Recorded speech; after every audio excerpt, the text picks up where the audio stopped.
আজকে আমার দুপুরের মেনুতে ছিল হচ্ছে সাদা পোলাওয়ের সাথে মুচমুচে করে ভাজা পেঁপের পাকোড়া। অনেক বড় একটা পেঁপে ফ্রিজে পড়েছিল। বড় ভাজি খেতেও তেমন একটা ভালো লাগে না। পেঁপেটা কী করবো ভেবে পাচ্ছিলাম না। তো ইউটিউবে রেসিপি দেখে পাকোড়া বানিয়ে ফেলেছি।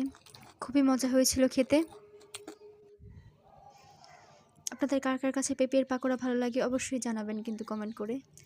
এরপরে নিয়েছি হচ্ছে আলু দিয়ে ঝোল করে রান্না করা মুরগির মাংস। খুবই মজা হয়েছিল খেতে। আর এভাবে আলুর ঝোলের সাথে পোলাওটা মেখে খেতে কিন্তু আমার কাছে দারুণ লাগে। সাথে পেঁয়াজ কুচি তো ছিলই। আপনাদের কার কার কাছে এভাবে খেতে ভালো লাগে অবশ্যই কমেন্ট করে জানাবেন। আর মুরগির মাংসটা কত সুস্বাদু হয়েছে দেখেই হয়তো আপনারা বুঝতে পারছেন। আলু মাংস দুটাই কিন্তু খুব সফটভাবে হয়েছে।